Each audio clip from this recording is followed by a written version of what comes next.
स्वागत है आपका जेंडर स्टडीज के एक नए एपिसोड में। आज के एपिसोड का पेचीदा सवाल है, क्या प्रजनन या प्रेगनेंसी का पूरी जिम्मेदारी माँ पर है। हमने पहले के वीडियोस में ऑलरेडी देखा हुआ है कि हमारे समाज में लड़कियों को कम मूल्य दिया जाता है और लड़कों को ज़्यादा मूल्य। क्या आप मुझे कमेंट्स में बता सकते हैं कि इनकी वजह क्या है। आज के एक्टिविटी में मैं एक कहानी सुनाऊंगी जिसे आप ध्यान से सुनेंगे और अंत में मैं प्रश्न पूछूंगी। 19 साल की लैला ने वीर से शादी की। उसके ससुराल वाले अच्छे थे और लैला की शादीशुदा जिंदगी अच्छे से बीत रही थी। जैसे समय बीता सब चिंतित होने लगे कि 3 साल हो गए और इनको कोई बच्चा क्यों नहीं हुआ। आस पड़ोस वाले सासू माँ को उकसाने लगे और उनका व्यवहार बदलने लगा। वह लैला को ताना मारने लगे कि बच्चा क्यों नहीं हो रहा। इस सब के बाद भी बच्चा नहीं होने पर वह सोचने लगी कि अपने बेटे का पुनर्विवाह किया जाए।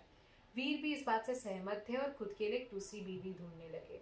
लैला को बोला गया कि वो वापस अपने घर जाए और लैला खुद मान बैठी कि कहीं ना कहीं उन्होंने ही कुछ गलत किया होगा या उनमें ही कोई कमी थी।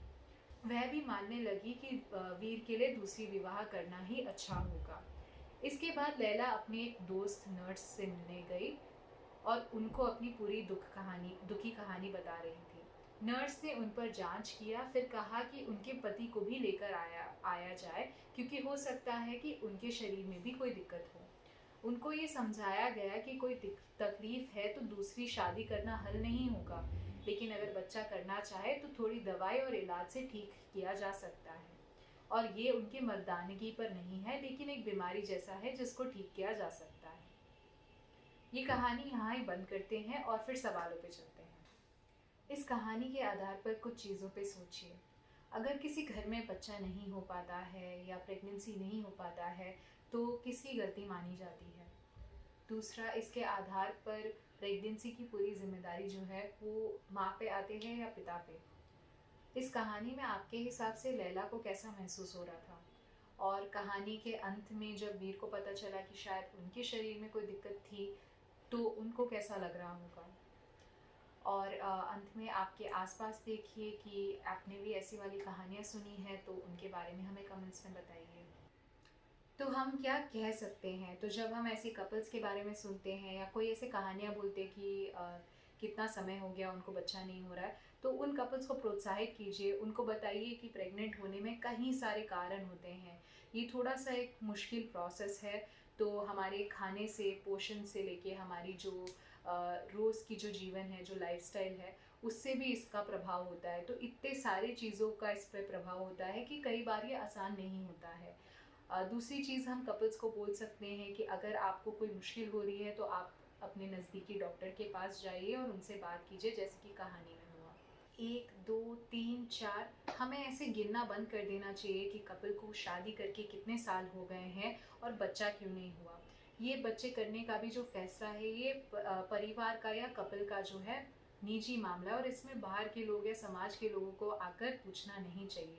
तो अगर एक फैमिली चाहती है तो वो एक बच्चा करेंगे, अगर नहीं चाहते तो नहीं करेंगे। अगर उनको मुश्किल है तो भी वो खुद इसका हल निकालेंगे। तो ये निजी मामला है, हमें पूछना बंद कर देना चाहिए कि आपको बच्चा क्यों नहीं हो रहा। और ध्यान दीजिए कि मैं हर बार यहाँ कपल बोल रही हूँ और ये नहीं बोल रही कि सिर्फ माँ, क्योंकि माँ पर जिम्मेदारी नहीं है, माँ और बाप दोनों इन्वॉल्व है इस प्रोसेस में। दूसरी तरफ अगर हम देखते हैं हमारे आसपास कि कोई एक कपल को बोल रहे हैं कि बच्चा क्यों नहीं हो रहा, बच्चा क्यों नहीं हो रहा, तो हमें उनको शिक्षित करना चाहिए कि इस तरह उन पे और दबाव ना डाले, क्योंकि दबाव या स्ट्रेस से भी बच्चे होने के जो चांसेस हैं वो कम हो जाते हैं। आखिर में हम विश्वास ये रख सकते हैं कि प्रेगनेंसी या जो प्रजनन है इसमें समय लगता है, तो सब्र रखना बहुत ज़रूरी है। और अभी भी हमारे समाज में ऐसी महिलाओं को 5 जैसे शब्दों के साथ बोला जाता है, और ये बहुत गलत है कि हम किसी को सिर्फ माँ बनने या ना बनने के बेसिस पे नाम दे रहे हैं और उनको गलत तरीके से पेश आ रहे हैं। तो हमें समाज के तौर पर भी ये चीज़ें करना बंद कर देना चाहिए। ध्यान रखना चाहिए कि प्रेगनेंसी की जो जिम्मेदारी है वो दोनों पे है, माँ पे भी बाप पे भी, सिर्फ माँ पे नहीं। और ऐसे शब्दों का भी इस्तेमाल करना बंद कर देना चाहिए। अंत में एक रिकैप करते हैं। प्रेगनेंसी का प्रोसेस जो है वो बहुत कॉम्प्लेक्स है, इतनी आसानी से नहीं होता, इसमें समय लगता है, इसमें कई सारे कारकों का प्रभाव पड़ता है। दूसरी बात, इसमें दोनों माता पिता जुड़े हुए हैं, दोनों कपल का इन्वॉल्वमेंट होता है, तो सिर्फ माँ पे जिम्मेदारी डालना गलत है।